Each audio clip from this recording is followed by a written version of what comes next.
Now, I'm going to do my best to be diplomatic and to not hurt any feelings here, but I have to speak about this because I feel very passionately about it. And this is probably going to offend a lot of people, but since I used to be obese, and I actually feel it's almost a disease, this fat pride thing, I think it's important for people to take pride in who they are and be proud of yourself, but when you start getting overweight and obese, especially as you're aging, especially as you get on into your 20s and into your 30s, even into your 40s and so on, it's hell. It's absolute fucking hell.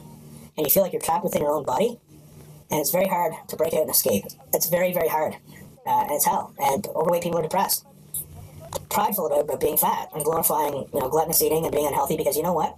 When you're overweight, yes, it is true, and this is an argument. Some people say, well, I could die just crossing the street tomorrow, or that's true. Not just overweight people get cancers or terminal illness and stuff, but when you self-induce yourself like that,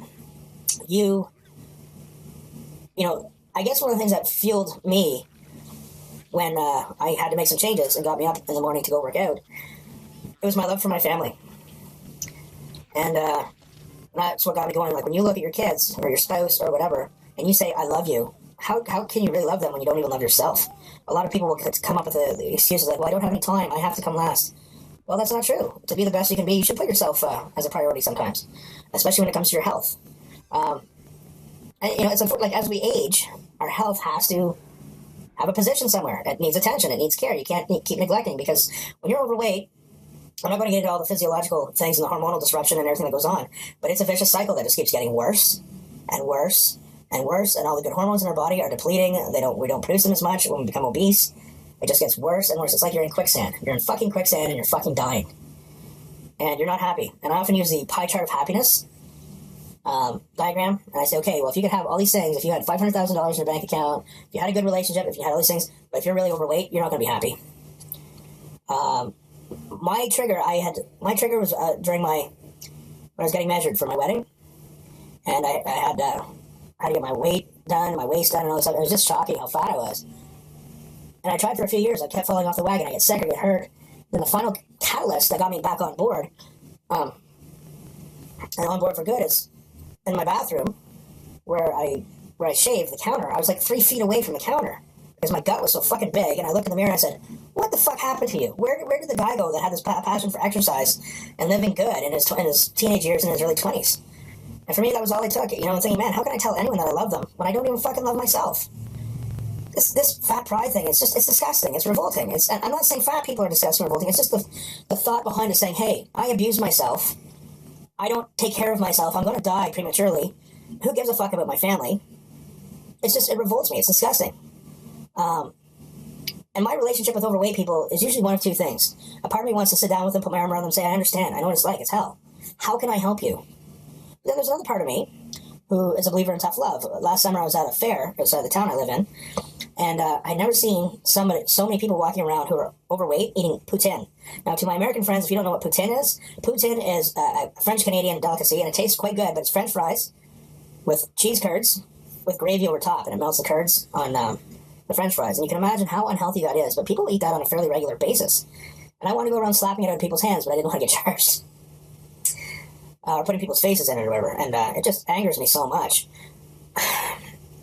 But when you're overweight, it truly is a disease. And I mean, this might hurt people and people don't want to hear it. It's a disease.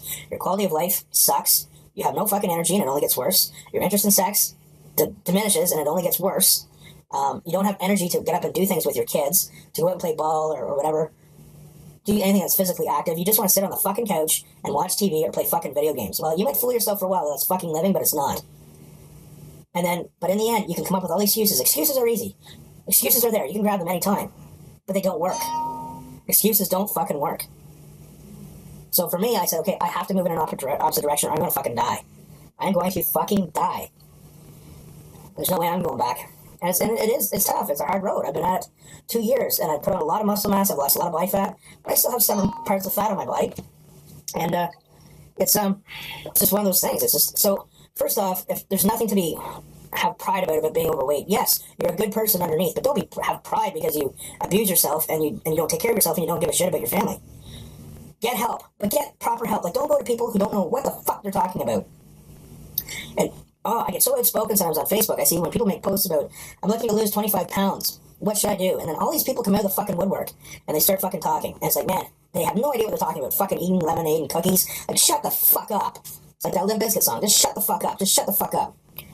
Be careful who you take advice from. Take advice from somebody who's been there, who's been overweight, and who's lost, who's come a long ways, because there's a lot to it. A lot of personal trainers who've never had a weight issue, they'll never understand. They'll never understand the emotional triggers. They won't understand the hormonal disruption and how to try and get your hormones back to optimal. There's so much to it. But just be careful. You know, it's your money, it's your health. Invest it wisely. Again, I have to give a shameless business plug, because for anyone looking to make the big changes, get help. There's nothing to be prideful about being fat. You're not the best you that you can be. There's so much more to life. It robs you of fucking life. It robs you of love. It robs you of time. It robs you of physical ability. There is nothing to be prideful about being obese. Okay? But that doesn't mean that you're a bad person. But it means that you're a person who better get off your ass and do something about it. But take action, folks, and do it the smart way. Talk to somebody who knows what the fuck they're talking about. See you next time.